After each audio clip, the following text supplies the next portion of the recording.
My name is Jeremy Wade. I'm an explorer, a biologist, and a fisherman. Look at this! There it is! I've caught many extraordinary fish from rivers all around the world. Back! Fish that can be described as real monsters. Normally, I have to travel halfway around the world to find my quarry. Here we go. The biggest, some would say baddest, freshwater fish on the planet. It's not often I hear of a river monster in my own backyard. But this is exactly what's happened. A report in a German newspaper says swimmers are being attacked in a lake outside Berlin. This isn't a far-off exotic place. A river monster within 10 miles of a 21st century European capital. Can it really be true? It's an opportunity not to be missed. I'm already packing my equipment. I have my suspicions as to the identity of the culprit. And if I'm right, it's a fish with a monstrous reputation, chronicled since medieval times. There it is, there it is, there it is!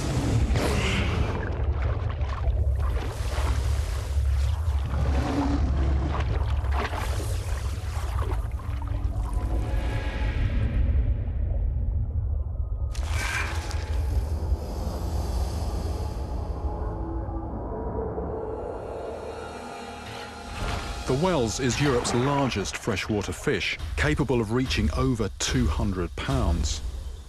I've been doing some research into this predatory member of the catfish family, and I'm finding that ever since records began, Europe seems to have had its very own well-documented freshwater man-eater.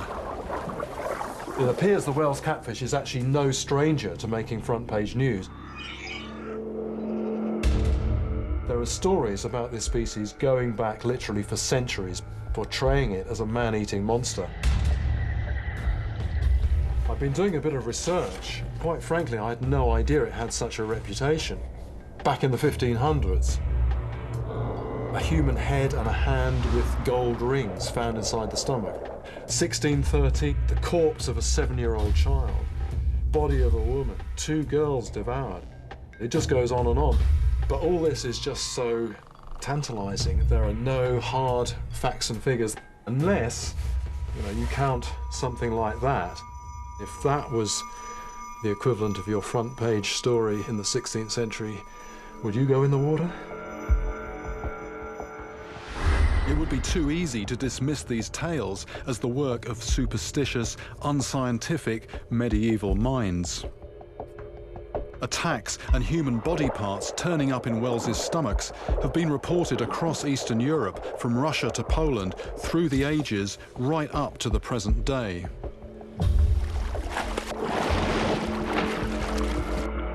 I recently came across this report in a German newspaper of swimmers in a lake being attacked by what is thought to be a large Wels catfish. I'm on my way to Germany to investigate these attacks and maybe solve the mystery of a serial killer with its roots in Europe's medieval past.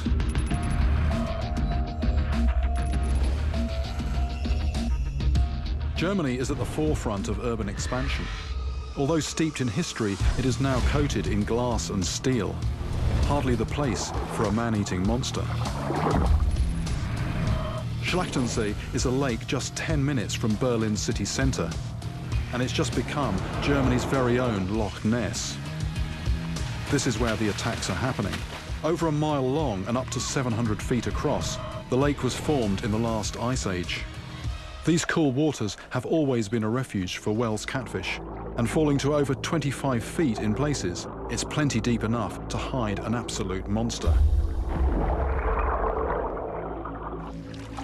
The attacks were localized, concentrated in 2 small areas. Strangely, areas, according to local fishermen, not traditionally the places to hunt for wels. So just what happened? I'm going to ask one of the victims, Jonas Veg. What exactly did you do when you came down that day? Maybe 2 or 3 months ago. I was swimming 10 or 20 seconds out of the lake. Suddenly, something big bit me. I don't know what it was, but it was a very big shock for me. pain and shock. It hurts very much, of course. Almost exactly here. Yes, right here. In a freshwater lake so far from the sea, the last thing you would expect is to get attacked by a fish. It's just not supposed to happen. Being bitten by a wels is to experience the power of two hard plates packed with hundreds of needle-sharp teeth. Huge jaw muscles create a crushing force. A bite is like being grabbed by a vice covered in coarse sandpaper. Before this happened, you used to quite enjoy coming here. Of course, every day we swim here. But after that, yeah, I don't swim again. Normally I wait 100 or 200 people are swimming here. So definitely people have been put off, Yes, you think? yes, of course. Yeah. But Jonas wasn't the only victim. In almost the identical place, Katarina and her friend Clara had an encounter that has spooked them out of the water for good. Just on a normal summer day, and we wanted to swim a little bit and meet friends, so we went to the lake. Dann warst du wahrscheinlich in der schlechtesten Gruppe. Nee, ich war nicht. We were swimming in the water, just treading water and talking to each other, and there was something swimming around our legs, but we couldn't really define it. I think it was like a snake in the water.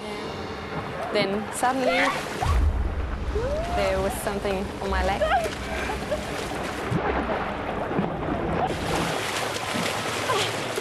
Then there was a wound on my leg, there was blood. There were two parts, that part here and the other one on the other side. I went to a hospital with my mother. They reacted really shocked, the doctors, because they've never seen anything like that before. And there were other attacks, the same pattern each time. Swimmers bitten on their legs, sent terrified out of the water, bleeding. What I want to find out is what provoked these attacks. And are Wels catfish really capable of what they stand accused of?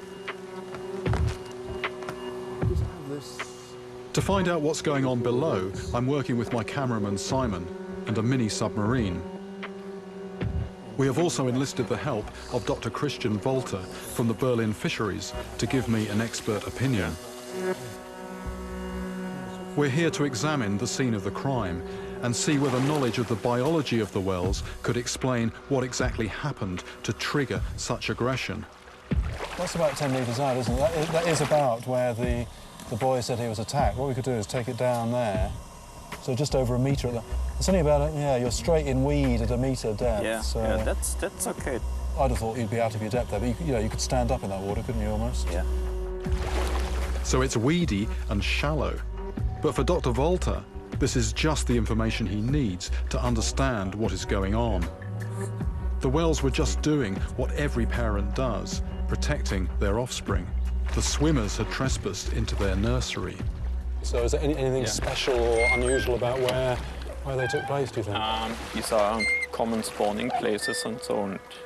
That's why it might be the reason why it occurred so close to the bank.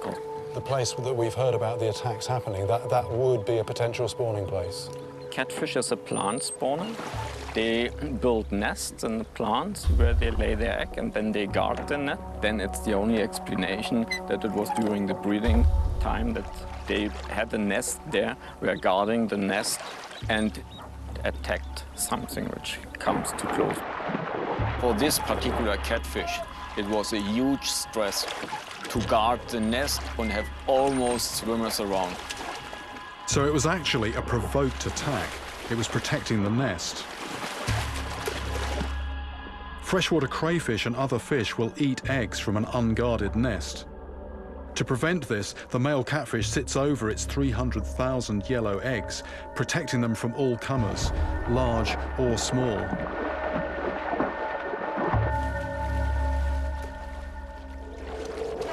There are two essential qualities that make a man-eater. Wels catfish certainly have the attitude, but do they have the capacity?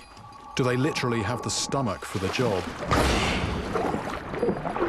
As a younger angler, I caught smaller wels, but how big do they need to get to pose a serious threat to a human? There's no point fishing over the attack sites. Breeding is over. I've hooked up with local fisherman Horst Strategie. He knows where the whales are likely to be now. Mal einen Strick und mache ihm einen Strick durch den Maul. Me too. But first, we've got to get over the language barrier. Und können ja kein Foto machen. Yeah. Oh, hang it, right. Oh, I understand. He's a butcher. Okay, so now just fishing. Fishing? Na? Right. Immer mit zwei. Okay. One glove, no good, not enough. Always with two, one glove, the fish can twist and twist you around. So we have two gloves. Finally, with the best spots pinpointed, we want to start fishing at dusk. So this is the place to fish? Whales are night stalkers. Their bodies are bulging with sensory receptors. The lateral line that all fish have allows them to sense water vibrations, but catfish also have extra receptors in their skin. Those tentacles are more than just feelers. They can taste the water for slight chemical changes. Any clue that leads them to a meal, which can be anything from fish to crustaceans, even water birds.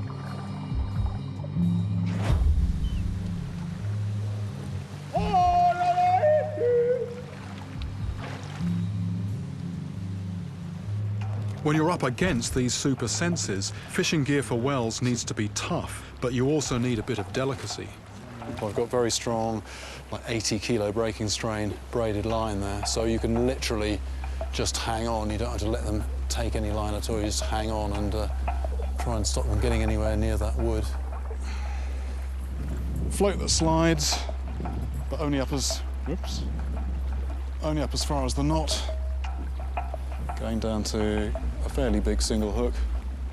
And something on that hook that smells tasty, so a dead fish as bait should hopefully draw a large catfish in.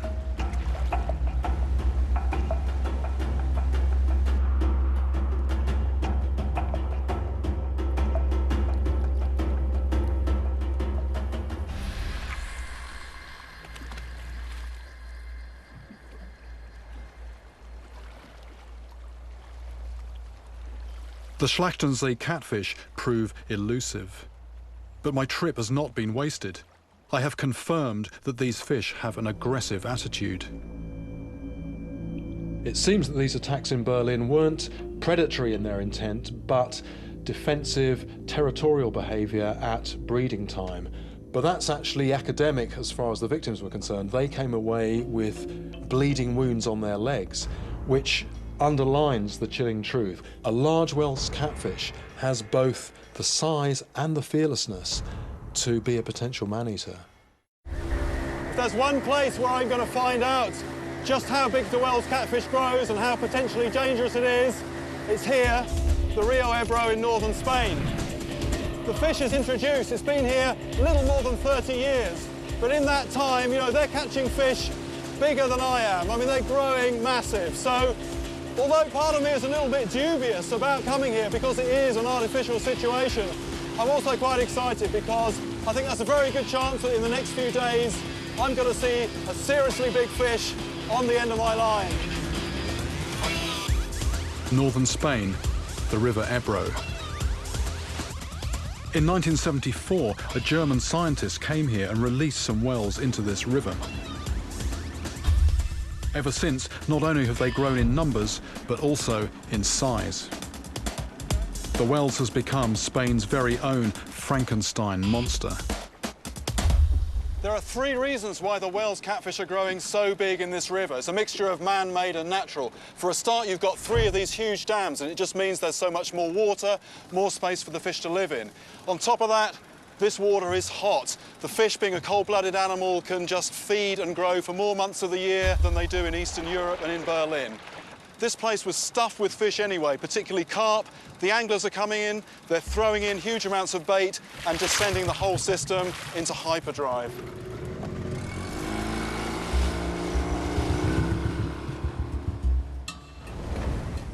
This river has a policy of catch and release. So every year, the biggest fish are even bigger than the year before. Monsters of over 200 pounds already prowl these waters. Whales can live to 80 years. Such fish are a massive lure to fishermen from all over the world.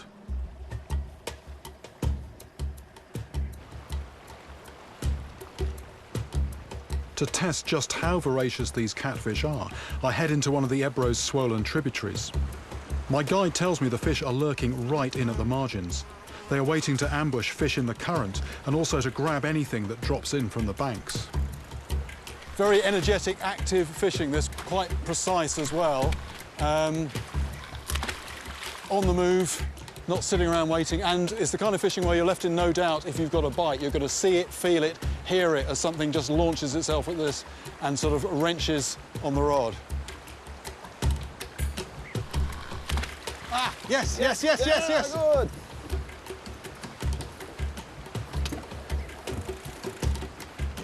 Whee, going downstream, watch the oar, watch the oar. Right. Ah! Gone, gone, gone, gone, gone. Hey! I'm not doing very well. Everything's happening too quickly. This is the last place I'd expect to find a fat wallowing catfish, but it shows how you can misjudge these guys. I'm learning that there's more to whales' behaviour than I thought.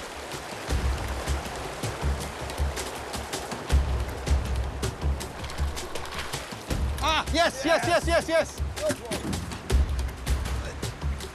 Open the wheel, open the wheel. Open the... Off, off, off, off, off. It's off again. It's off. Literally took within about a second of the lure hitting the water, about 6 inches from the bank. This water is cracking along at such a rate. Yeah. This is like a fast running pace. That's the place, let it sink a little bit and then twitch a little bit. That's what I'm You see the attacks coming direct. The fish is in the water, you let it sink and bam. Absolutely. 2 strikes, no fish, damn. The whales have made themselves totally at home here, not just in the main channels, but throughout the whole river system. As apex predators, they have a confidence that I'm about to witness firsthand. These fish are scared of nothing. Look at this. That's a big fish. I could almost reach down and grab its mouth. Do you have a calamari? There's a catfish here. It's big. It's 140 pounds plus. It is 2 feet beneath me. The bank goes down here. I am looking into its mouth. I could almost reach down and touch it. Well, the fish has backed off. I think it could see me. I'm going to throw this really hard.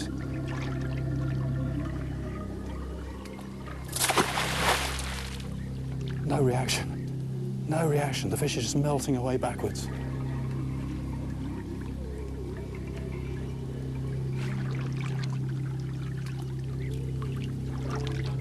This is a really rare sight. That fish is 7 foot long. It's about 140 pounds at least.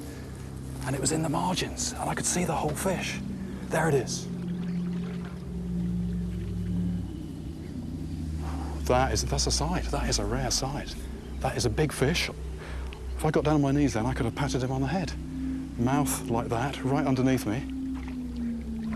And looking down on its back, this wonderful like camo pattern, this disruptive sort of black and white. Threw a stone to see if there'd be a reaction. No, he just reversed back and then under the boat and away. I really like seeing fish like that. It's fantastic, really good. Any other fish would have been spooked off by that stone. It would have disappeared in a flash. And that guy is not even a really big one. I'm on the banks of the River Ebro in Spain, hunting down giant whales catfish. They're estimated to put on up to 10 pounds a year. If that's true, it won't be long before an Ebro whales reaches the man-eating proportions of medieval folklore. If I'm after a man-eater, I need to catch, at the very least, a man-sized fish, one that falls on the fat side of 150 pounds. It's time to rig up.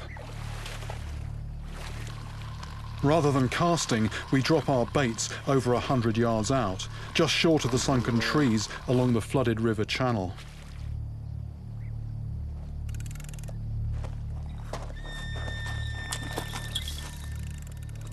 take up the slack. Then, with the high-tech alarm set, I can enjoy the Spanish sun. And now we wait. This is not my preferred fishing technique. I like to feel the line, be in contact with the bait. But wells are not delicate feeders. And besides, it's hot here. Yes, here. And it's about to get hotter. That's taking line, that's taking line. That's taking line. This is my first super-sized Spanish wells. Get a bit of speed on. And immediately it feels seriously big. It's physical stuff. Whoa.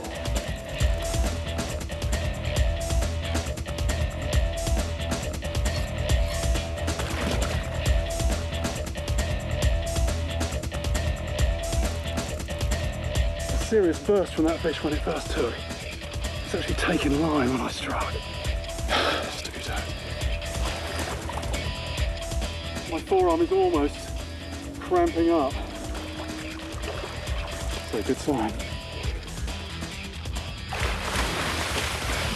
We've got the fish and that is a big fish. If I can move him back. Yeah. I'm moving on the other side. These Spanish wells are hunting in broad daylight. They really are breaking their programming. And these fish even seem used to being handled. My first fish is 140 pounds and measures 6 foot 9 inches. If these fish are putting on 10 pounds a year, then in 20 years, this already massive creature could weigh as much as 340 pounds, more than double its present size. And if they do live until 80 years, I'll let you do the maths. The only thing that will restrict them is food. But there is one food supply here that is in huge quantities. Other catfish. The Wells is not just a man-eater, it's a cannibal. Just get a sort of a cool scientific look at this animal. The first thing, it's obviously the thing to do, start at the business end, the head. You've got, the main thing is just this very, very wide mouth, about 10 inches across on this animal. And you've got needle-like teeth. They are sharp as well. You put your hand in there and they'll draw blood. But in terms of getting a grip, just perfect. If they clamp down tight with those sort of jaw muscles, you're not going to get out of that. They're just purpose-built for lurking on the bottom and grabbing stuff that comes above them. And they're going to know that stuff is there, the prey, because their eyes are on top of the head. But more to the point, they've got these, and these are just, this is like sort of extrasensory perception. You can tell what's going on in the water.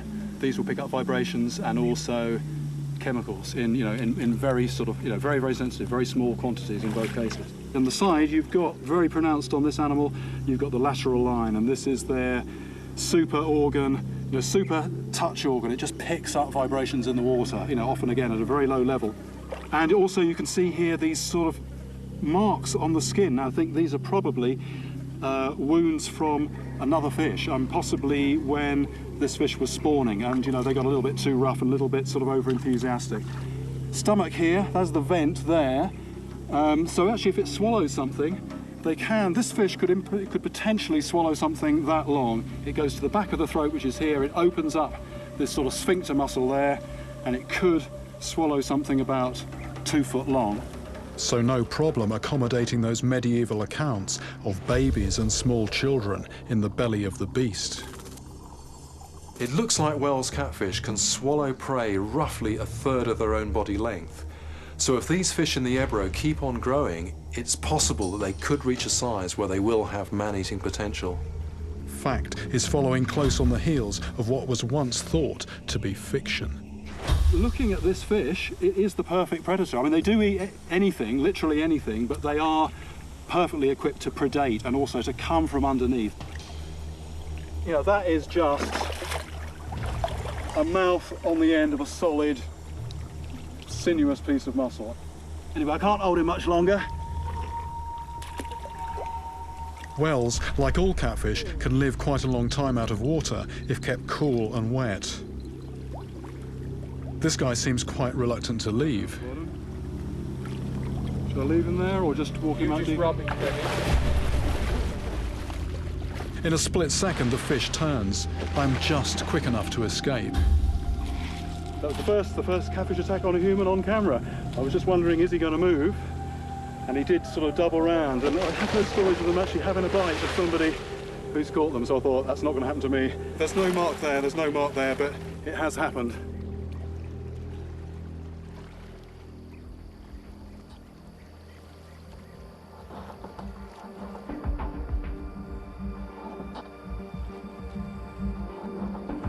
I fish on into darkness, and I get another surprise.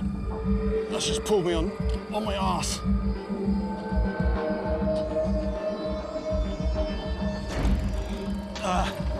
Fish on. Me pull towards the water. I thought I was going to go in there. There's nothing. That's a sizable fish, sizable fish. With so many fishermen around, the only inconvenience these fish suffer for their midnight feasts is a little bit of manhandling. Imagine being in a river at night with one of these things swimming around your legs. I don't know how big it is yet. I can see it's big. All right. Yeah, good. 148, I think. 147. 147.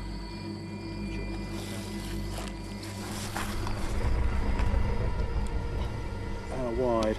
It's about 9 inches, isn't it? Mm-hmm. This fish is almost as heavy as I am. I mean, this is quite a monstrous beast. And the power as well, I felt the power. The thing nearly pulled me in the river. So, you know, definitely a fierce predatory animal, and some of these stories about them maybe attacking swimmers, I don't know, I couldn't believe them now, having actually seen a sizable one of these things actually up close. I'm still short of my target 150-pound beast. These creatures really are ugly out of the water. I want to see them in their natural element. But that means getting into the water. Cameraman Simon and I are going to try an experiment. I want to see and film a Wells catfish underwater. I want to see exactly how Europe's biggest freshwater predator operates in its element. What I really want to see is the moment when the Wells gets to strike its prey. It isn't going to be easy. This is something that very, very few people get to see. But I do have a few ideas about what I can use to tempt the fish in. This is the camera, and this is what's going to be behind the boat, and about 3 feet behind this is going to be the lure. So it's going to be looking back. The thing is, this is actually quite a lump of a camera, even though it's a small camera. So I think, here we go, size got, here we go. Flotation, 2 if we need them. 2 tanks, and to stop it wibble-wobbling around a little bit, because we're angling, there we go, one of those, and that will just keep it flying straight and level. And we'll lob that off the back of the boat, and we'll see the lure, and hopefully we'll see something come up and grab the bait. I'll need to hang on, otherwise, you know, if something big takes this, you know, the whole monitor could go overboard. This is actually working really well. I've got the lure in picture. It's bang in the middle of the screen. I'm actually watching. You know, normally it's just there and you've no idea what's happening. I can actually see my lure out behind the boat. A fish, I think it was a carp. Yeah. Oh, we're bumping over the bottom. Oh dear, what's going on there? Right, need to, in a bit. No, it's bumping, it's bumping. I've lost the lure, haven't I? I've lost the lure. I think the camera might have been bashed around a bit though. Not robust enough, unfortunately, to withstand being bashed along the bottom. But other than that, actually doing very well. Before that, there was this grey shadow that appeared from nowhere, which sort of came and went, and it could have been a catfish investigating it and shying off at the last minute, or it could have just been a rock going past, I don't know. What I'm about to see is another unexpected aspect of these fish's behaviour. What we're doing is we're doing something called clonking, and it's sending a sound wave down into the water, and we can see on the sonar. Oh yeah. Yeah. Oh yes, yes, yes. Yeah, yeah, yeah. Direct on your lures. Oh, there it is, there it is. I've got it. There's a catfish, there's a catfish, there's a catfish. Yeah, it's right under the lure. Yeah. Fantastic. I see him on the sonar. Yeah, yeah. There he is, tentacles. Comes back. Yeah. Right, what's happened now? And it's coming up now, right in the middle of the screen. Fantastic. Look at that. It's attacking the camera. What this has just demonstrated is that when you've got splashing when you've got commotion on the surface, the catfish, which, you know, they live on the bottom, they will come up to investigate. Ah, yes, yes, yes, yes, yes, yes. Bottom of the screen. There it is, there it is, there it is. Look at that. There it is.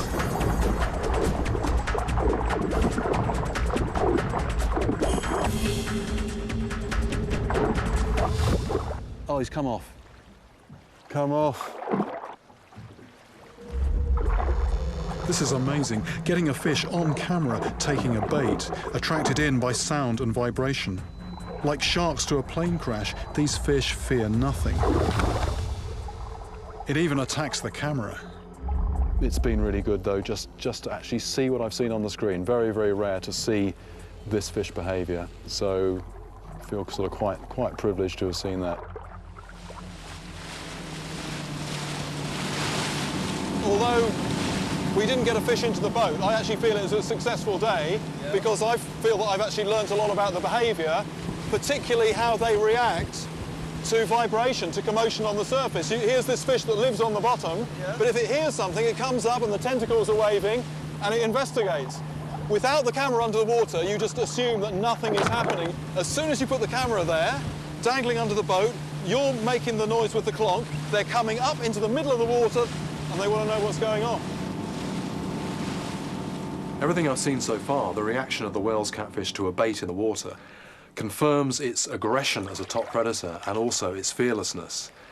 Combine that with super sizing and you've got a creature that you really wouldn't want to get too close to in the water. What I want to know now is just how big a whales would need to be to tackle me in the water. I've said they look like giant slugs, but in their element they're like super sensitive sharks. Time for another experiment. Like most people, if I jump in the water, I don't sink, I float, even after a heavy lunch. And it's not too difficult. I'm flapping my arms a little bit and my legs, but the question is, how big would a fish need to be to pull me under? Oh. Right, I've got one dive weight on at the moment, 4.5 pounds, and I can support it actually. That's harder, it's harder, 9 pounds now. Doubling the rate of paddling, but I can still just about keep myself on the surface. Right, I can support 9 pounds with a bit of flapping and flailing of my legs. We've just weighed this rock. This is going to make it up to 20 pounds. I'll just see how I do against that combined weight in the water.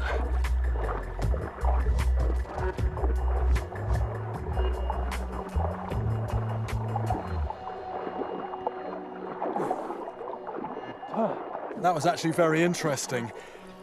20 pounds of weight attached to me. I could just about keep my head above water. It was a struggle. I reckon another 5 pounds and I'd have just gone, no matter how much my arms and legs would have been flailing around. And that's interesting, because if you ask most people how big a fish would have to be to pull a body underwater, they'd say probably, you know, something about the same size as that person. Now, I weigh about 175 pounds, and on land I can take care of myself, but in the water, you know, a fish would just have to exert a pull of 25 pounds, about 1/7 of my body weight, and, you know, I wouldn't stand a chance. I'd just be gone. And if I took a lungful of water underneath there, then nobody would ever see me again. Okay, that just goes to show that it doesn't need to be a huge fish to pull me under. Let's have a closer look at pulling power. That 147 pounder pulled me off my feet and almost into the water. How much force can I generate? I couldn't even pull in our director, and she's half my weight. She's a match for me even one-handed. So I could be pulled under the water by a fish just half my size, 75 to 100 pounds. And the thing about the Ebro is that the river is just full of fish that size and much bigger, which possibly explains why you don't see very many people swimming. And I'm starting to get seriously worried. Even if I'm on land, how am I going to do in a one-on-one fight against a 200-pounder?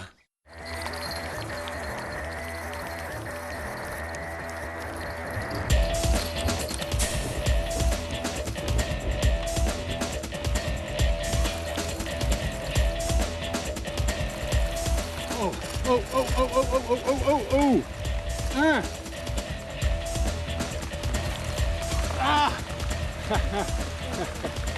If this one pulls me over, I'm in real trouble. I was nearly tipping forward over that edge. I was going a little bit.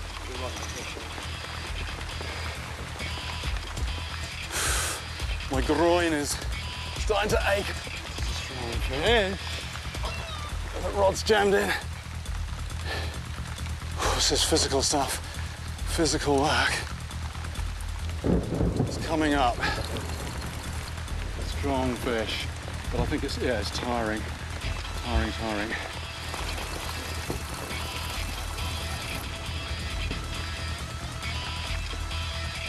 There it is. There's the fish. Hey. Good grief. My crutch is killing me. And there it is. But does it weigh more than 150 pounds? The measure of the beast, that is 7 foot 1, 2, 3, 4, 7 foot 4 inches. Then you open the mouth. You can actually hear the echo coming out of the mouth there. Hello, hello. And I can see its gullet opening and closing. If I was so inclined, I could put my fist down there quite easily. That is an eating machine. The whole thing is nearly 8 foot of just solid rippling muscle. If that grabbed hold of your leg, that's an unpleasant enough thought, but if that decided not to let go and you were swimming, you'd be history. I'm about 175 pounds on a good day or a bad day, depending how you look at it. This fish could be more than that. Yeah. 74 kilos, that's about 163 pounds. Not quite as big and fat and ugly as I am.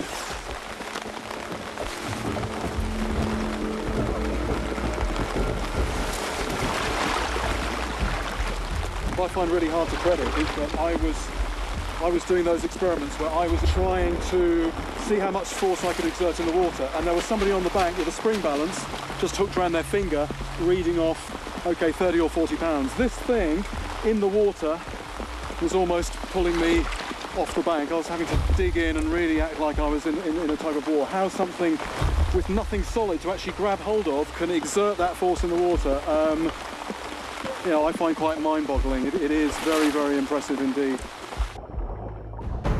And now it's time to let this guy go. Let's see how he reacts. Fish has recovered a bit, maybe a bit more than I have. Going to put it back in the water. If it does have a go at me, I'm going to actually stand my ground and see if it, a bit like an elephant, see if it's a false charge or will it actually go and grab my leg. This is what I'm trying to remember, that this fish is bigger than I am. It's got a few inches on me. I've got a few pounds on this fish, but I'm in the water. My extra weight actually counts for nothing. It's the fish's environment sinking down towards my foot.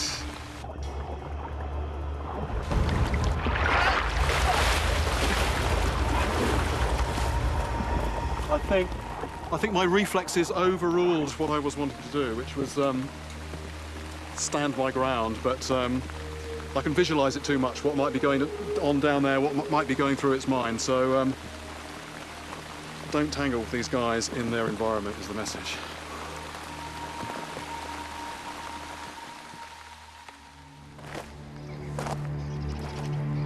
Wales catfish are predators with a lot of attitude. 2 of the fish that I caught turned on me while I was releasing them. But as far as eating people, a wels will swallow anything that fits inside its monstrous gut.